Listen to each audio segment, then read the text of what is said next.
The following is a Hoop Ball presentation.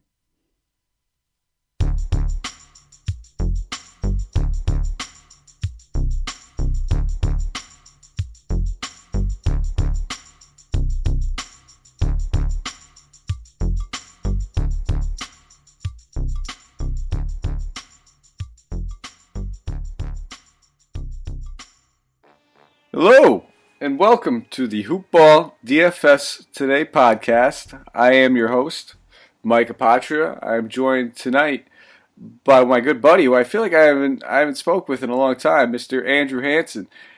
Andrew, how are we doing tonight, man? Doing well, thanks. Glad to be back with you. Yeah, it feels like it's been a while, but I'm excited. We got an exciting two-game slate and some big news in the NBA tonight. Ben Simmons finally hit that three. Yeah, and I might have been asked that question one time in the offseason, and, what did you think was going to happen first? Ben Simmons hit a three or Carmelo Anthony signed with the team? And we got both of them almost, in the same week. We got to see him debut, and the following night we get to see Ben Simmons hit a three. So, anything is possible, as Kevin Garnett would say. So that's right. I think this has been a crazy season. I think we might even, who knows, maybe he hits two. Maybe he goes for three this season.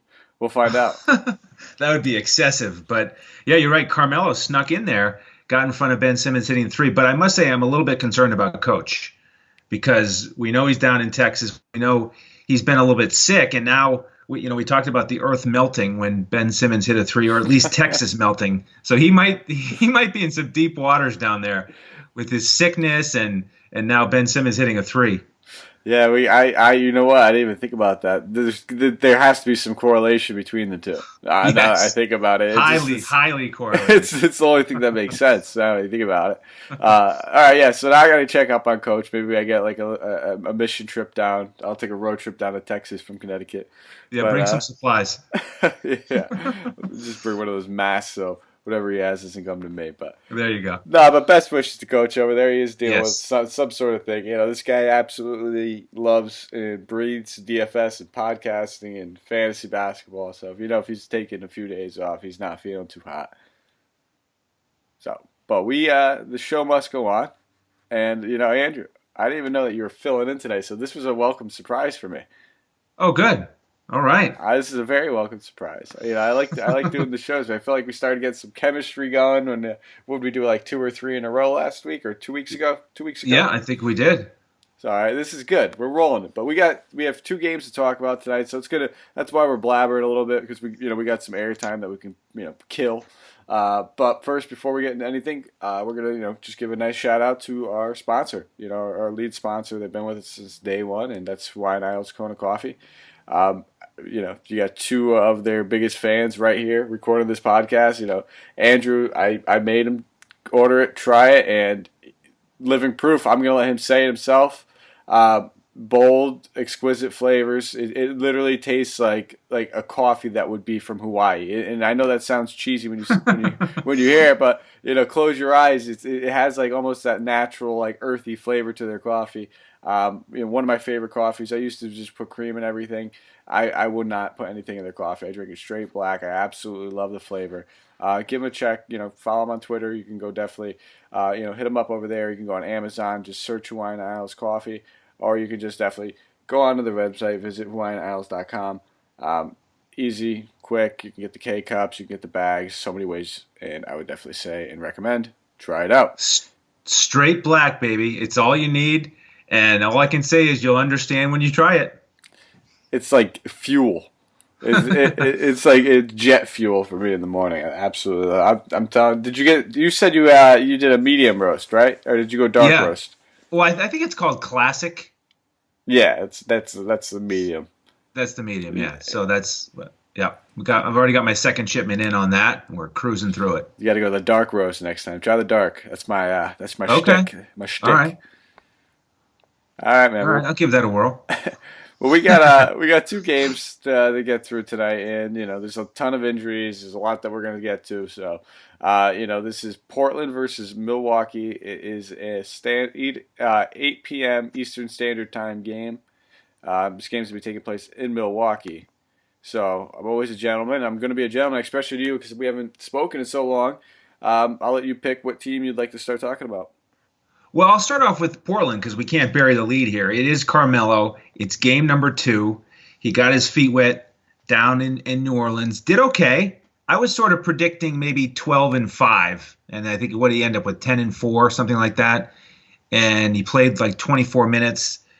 And he said he felt pretty good afterwards. He was surprised at how his body felt. But I think he might be in for a little bit of a rude awakening here, traveling across the country. Now it's his second game, and if Giannis is guarding him at all, it could be a little bit tougher sledding for him. So I am probably not going to play much Melo here due to that matchup. I'm more interested in the backcourt for Portland because Lillard is out again. So looking at Simons and C.J. McCollum, C.J. McCollum's price actually went down a little bit because of this 2-game slate. So at 7.5K, I'm loving his price. He's had 3 straight games of 40-plus fantasy points. And at the point, I really like Anthony Simons. 4.7 is a fine price for him, but he's questionable. So he's one of the 2 main pieces of news we have to look at for Portland. And then in terms of the bigs, Whiteside is a fine price at 6.5, but I think he's the one guy I'm probably going to fade. And I think that's primarily because when he's guarding Brook Lopez, Brook's going to pull him out away from the basket. And I just like the lineup builds that don't include Whiteside. So my first focus is really Anthony Simons and C.J. McCollum here. Okay, definitely, and I think actually, Whiteside right now is questionable. He's questionable too. You're right. So there's just like we said, injuries is going to be kind of the theme of the night, and it's something that we're going to have to monitor because it's going to dictate how you're building your lineups is going to be how you're scripting it. So if we see Whiteside and if we see Simon sit, this team's going to be depleted. It's going to be hard enough for them to stay in a game without Dame going against Milwaukee. Let alone without some of their other core pieces, where you might just want to take a shot at the ancillary pieces in this game, maybe not spend the money up on the big boys, and then really stack the following game. But if you do think that these guys are playing and it's enough firepower to keep it close, then you're going to be targeting the guys like C.J. McCollum, who are just going to completely absorb a ton of that usage left behind. So, I'm going to give a couple different scenarios. If Simon sits, the rest of the guys play. I think that definitely vaults a guy like Kent Bazemore. Into view. He's like about 4,300 right now, so he would definitely have to see some more, guard minutes, wing minutes. They don't really have another backup point guard, beyond Simons. So I think Bazemore and a lot of McCollum playing point. You might see, I guess, Rodney Hood slide over there. The other options that they have is Gary Trent Jr. So between those 3 guys, I would expect 2 of them to see good minutes if Simon sits, and that would be those would be the guys I'd really look at kind of taking advantage of that extra usage in minutes. But I'm gonna stay away from the whole Melo thing. Terrible matchup, just not enough minutes. I think he'll eventually get to the minutes where we could play him. Andrew, I don't know if I think they're planning on giving him starter level minutes at some point. I don't think they're going to limit him. I think they're only limited him to 20 ish minutes because it was his first game playing in a year and a half. Yeah, it's going to be fun to watch for sure. But a couple other comments on these lower priced Blazers. I think the wild card is Mario Hezonja coming off the bench at 3.7.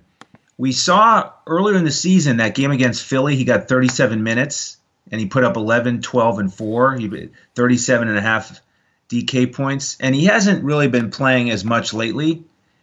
But if Simon sits, I think there's a good chance he gets much more involved and is handling the ball, because we've seen him throughout the preseason and earlier in the season initiate offense, which I think Portland might have to go to if Simon sits here. And then for the forwards, one of the other themes of this 2-game slate, I think, is all of the forwards on all 4 teams that are in that 36 to 4,400 price range. I mean, there's just a bunch of them. And, Portland is a prime example with Melo, Hood, Bazemore, and Little, all between 39 and 4,300. So that's probably going to be one of the big difference makers here is how you select the guys in that price range. And for me, we talked about Melo's matchup. I kind of like Nasir Little here, 4.1, And the stat that jumps out to me on him is in the last 3 games, he's averaged almost 9 rebounds per game. So he's really coming in and being aggressive. So I like that. And then, of course, if Hassan Whiteside sits, then Scala BCR is 3.6K. He'll probably be a lock-and-load value play for me if Whiteside is out. Yeah, and I'm super glad that you mentioned his own. Yeah, I that's something that I'm I've touched on how he really wanted to play point guard for a year and a half, and I just glanced right by that. So I'm very glad you brought that up. That's a fantastic call. He would likely see a ton of the point guard minutes if Simon does sit, especially if this game gets out of hand, because every coach that I'm sure has coached him knows that that's where he wants to play at this point. And when it's a game that, let's just say, gets out of hand early and it's fourth quarter garbage time, he'll definitely probably be the one that's running it, at least in that, regardless. So he has safe value if Simon sits, regardless of blowout, is what I'm getting at here. And I think, Scal is cheap enough you could say the same thing for. So those are the guys I would be targeting if I'm game scripting it, where this game might get out of hand, and I'd still have some shares in, because at the end of the day, we're going to have to play this game, play people in it regardless. It doesn't mean we have to get a ton of ownership necessarily if you think it could get out of hand. But I'm really glad you mentioned him. And yeah, the Little's been crushing the boards. I don't know if I'm going to see a repeat game. The big double-double that he had last game, a lot of it was on great shooting. He shot 5 of 6 in that game. Melo's going to probably continue to eat into that workload. A couple more minutes he might see this game. Maybe he sees the same amount. But he's a guy that should see that guaranteed, 18 to 20-minute role, again, regardless of blowout. But you're also kind of looks like you're chasing points on this one. That's how I feel. So I don't know if I'm going to go there. Just being honest, at the end of the day, it's only 2 games, and we have to just kind of draw the line on a few players that might end up garnering some ownership, and I don't think he's a guy that I'll end up, making the cut on a lot of my rosters. Right. Well, how about with the Bucks? They're going to be coming in on a back-to-back. They just beat the Hawks 135-127. Hawks gave them a little bit more of a game late than they were expecting. But who do you like on that side? So it's going to be just keep riding the Bledsoe wagon. I'm going to continue playing him. The past few games have been down a little bit. That's okay. Outside of obviously Atlanta, but I'm going to keep hitting this button. He's stupid cheap. He shouldn't be 6,800. There's not, even if this game gets out of hand, it's going to have a lot to do with Giannis and Bledsoe. Even if that's the case, at 6,800 and 3/4 of Bledsoe, I think I'd still pay for that on a 2-game slate. So I definitely think he's an option. And same thing with Giannis. It's only 2 games at 10-6. That's just, we're looking at a salary that's almost, a grand cheaper than what he would normally be on a bigger slate. And is there anybody else on the slate that has his upside that's playing tonight? Lillard is the other one that arguably does. No.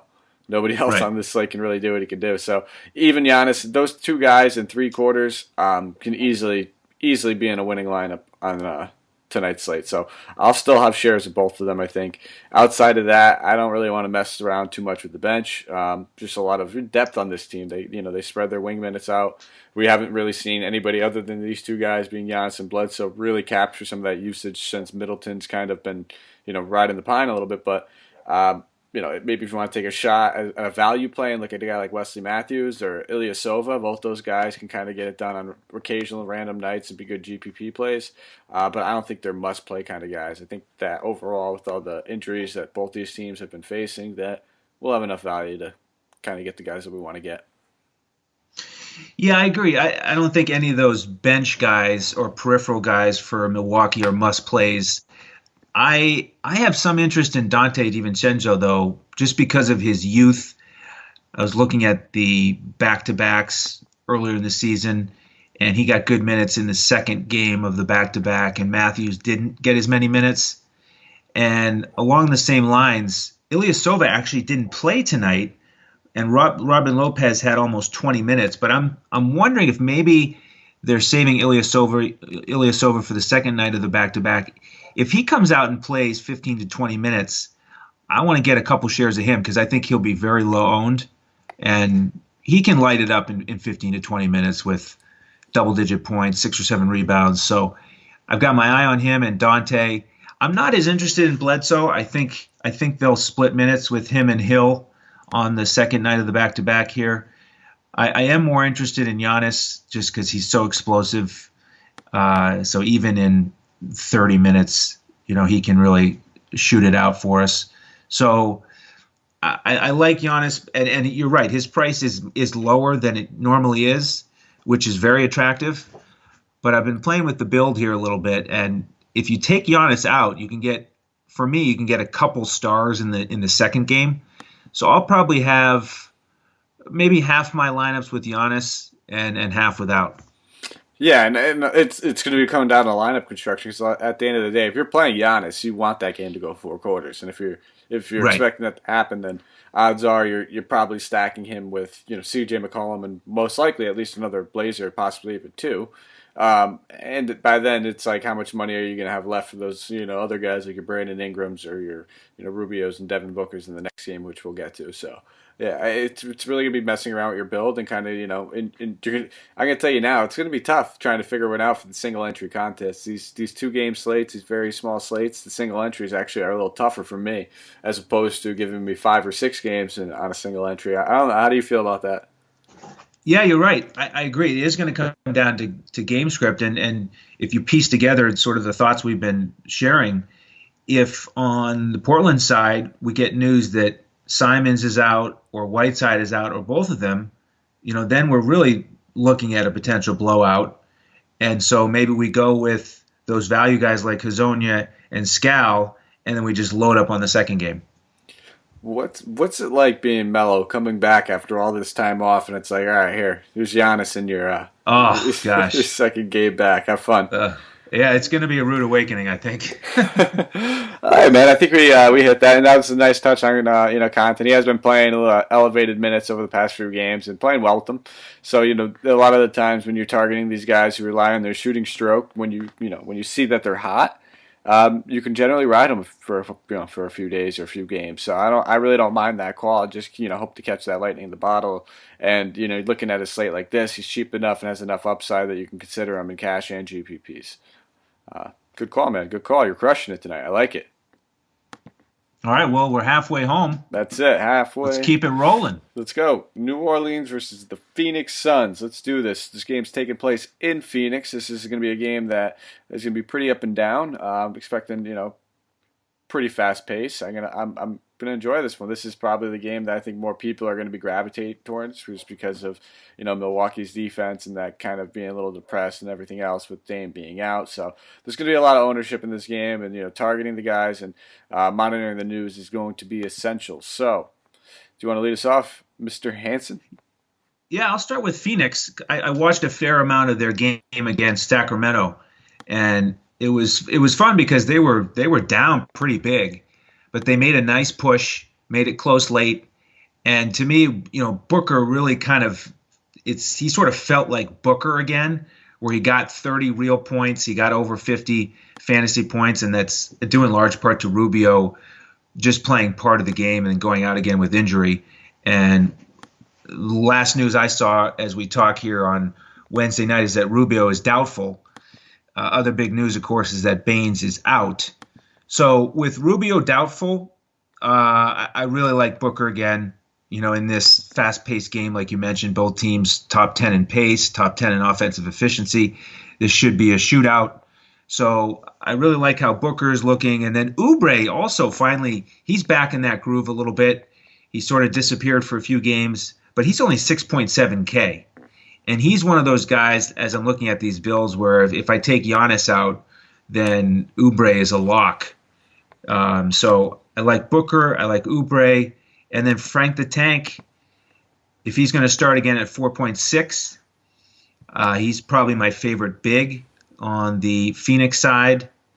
And then on the bench, two of those guys in that price range I was mentioning with all these forwards and wings, Cam Johnson 4.0 and Bridges 3.9 are both guys that you really want to consider and good options to fill out your lineup. Yeah, I mean, there's, like you said, you hit all the injuries on the head. Ricky Rubio tried to play last game, left it. Back spasm, some bad back over here. I can tell you they're not fun. It's hard. You just need to let the time kind of take a hold of them and, do the best that you could and take some Advil along the way. But yeah, him sitting is gonna, I think, put Javon Carter into play. Javon Carter, next near minimum salary. He's a value play. I'll probably have a good amount of shares in. Expecting Booker to get a handful of the Drew Holiday defense, so that's gonna kind of deter me from playing him and probably pushing me more onto Carter, especially knowing I'm going to get that value. And I think this is going to be the game where that allows me to kind of get a Giannis and some other these big pieces. I like the Oubre call. The one thing that when you're looking at comparison price per dollar, Brandon Ingram's only $300 more. So I think when I'm looking at that and those two guys going against each other, I'd rather pay the $300 more for an Ingram. Kind of get some Suns exposure in Carter and some of the front court guys between whether it's Saric or Kaminsky. Those guys should be chopping up. I also want to keep an eye on Diallo.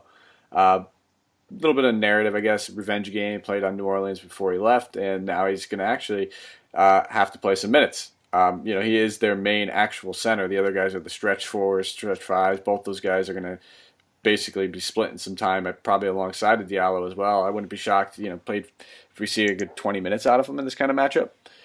They do like to play Jackson Hayes and play a little bit bigger, and they also still have Melly that they're going to go to as well. So they're going to be able to match up with size, and I think those, between those two guys, and then throwing a little bit of Diallo and tournament GPPs with Carter, those are going to be my four main targets in this game. Like I said, I don't mind the Oubre call. I think he's, like you said, I do think he's underpriced and everything like that. If I can fit him with Ingram, I wouldn't mind it. But when push comes to shove, I think I would rather play Ingram for $300 more. Oh, absolutely. Ingram's locked into this slate for me for sure. Oubre is secondary to him, and I like your call on Diallo. I think he could be the diamond in the rough here. He's only 3.5K, and in this higher tempo game, this could be an opportunity for him to shine.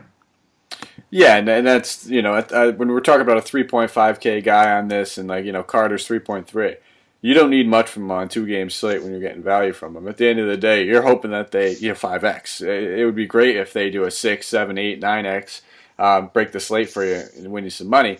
But you're not necessarily hoping for that, expecting that slate breaking kind of value from those cheap guys on this kind of slate. That at least that's my opinion on this kind of take. That's why when I see that there's a little bit of upside left in there, I want to jump on him. And I know Diallo's kind of one of those point per minute guys, so when we know he's getting decent minutes, it doesn't shock me if he goes out there and gets you a 9-9 kind of game with a block or a steal, and I would take 20 DK points at 3,500 from him all day long. Yeah, I look at both of those guys more as the 5-6x. I think there's a chance Hazonia and Scal are more in that 8x or more potential depending on the news. So, but yeah, if Hazonia and Scal aren't as attractive in the first game, I might have a little bit more interest in those guys.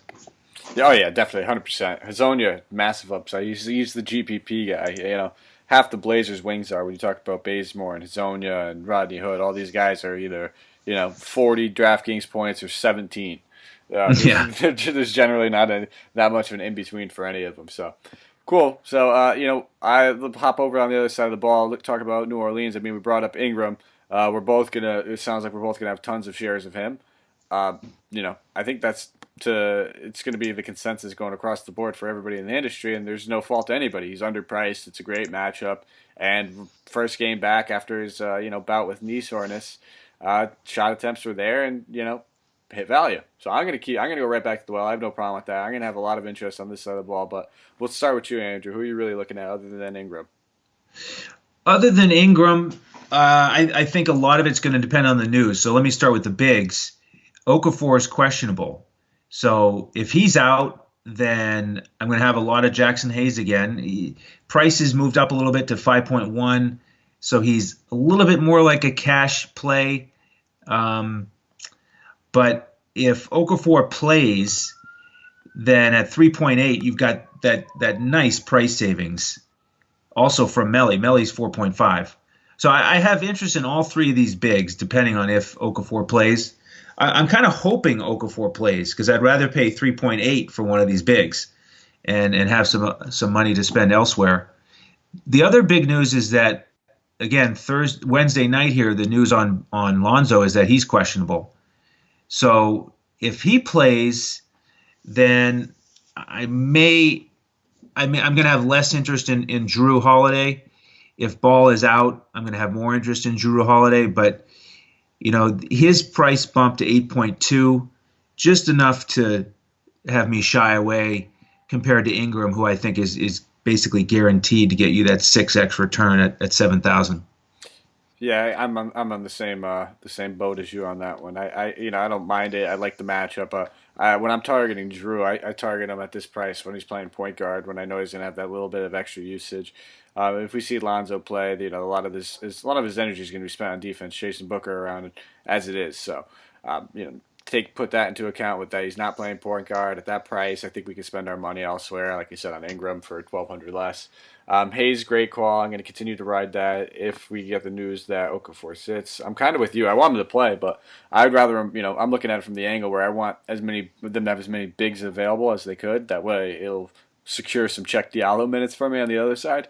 Last Yeah. thing, I can't have them running out of bigs, then check the out. I'll only see like 14, 15 minutes. So I need Right. them to keep some guys on the court so my boy on the other side gets some minutes.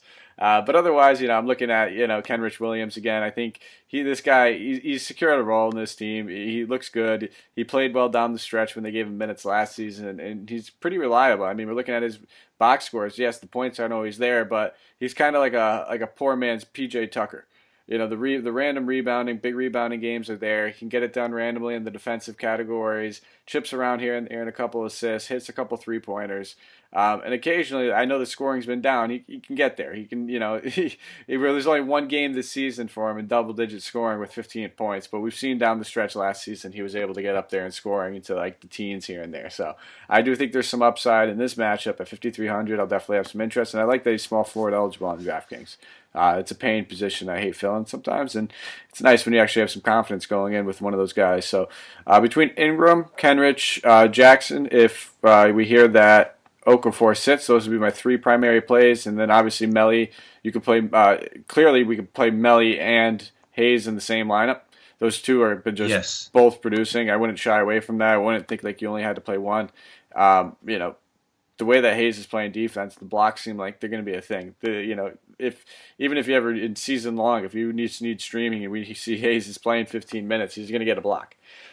He's a defensive specialist. He was doing this down when he was playing in Texas, so it should continue. Yeah. Continue. I'm sorry. Jump in. Yeah. I just on your idea of playing them both. I was looking at that last game they split minutes, but if you could combine their prices, they're 9.6K and they got over 60 fantasy points. So just think of it as if Giannis was 9.6 and you got 60 points out of him, you'd be happy. So if Okafor's out, I'm fine with the idea of playing both of them.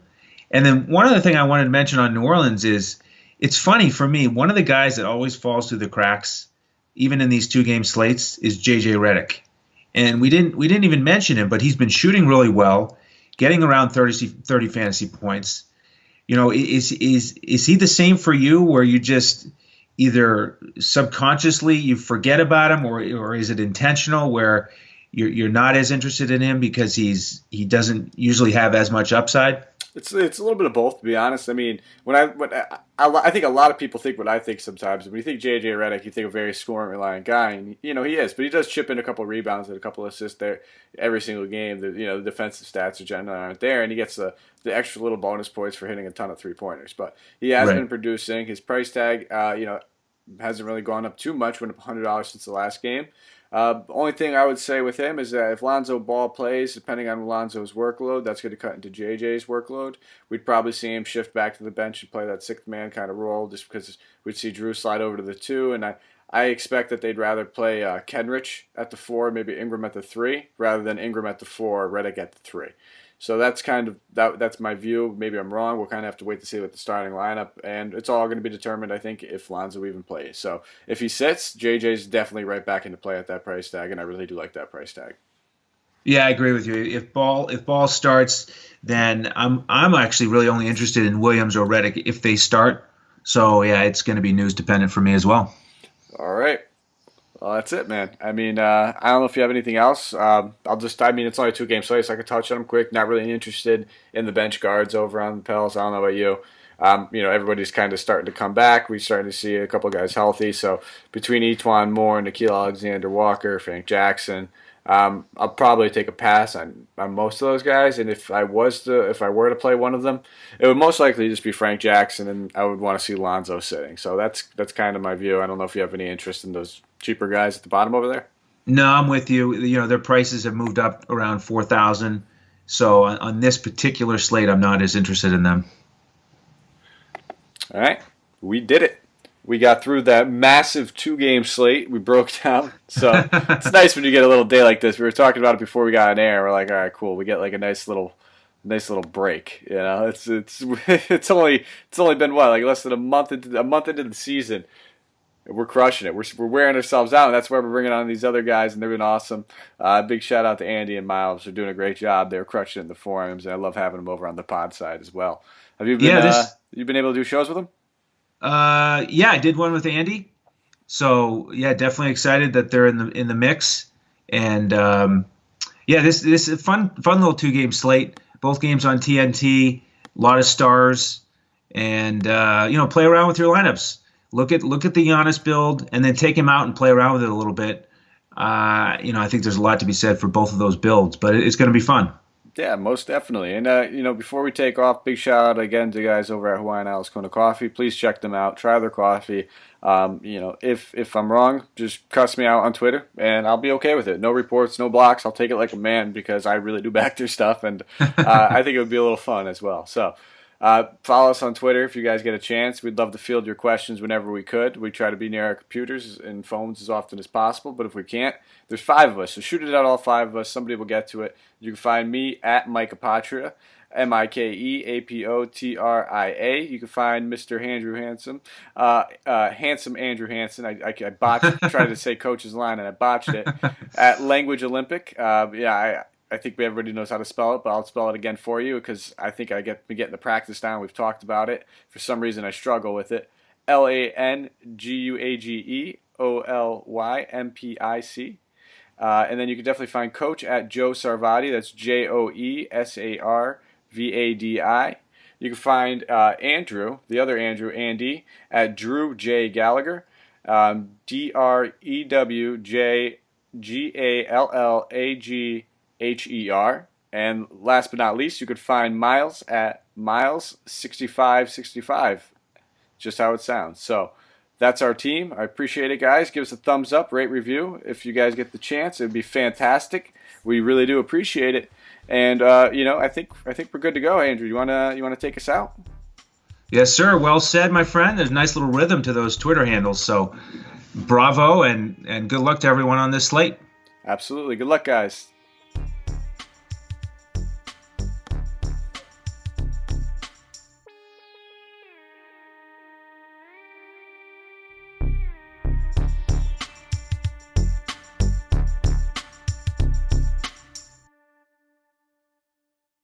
This has been a Hoop Ball presentation.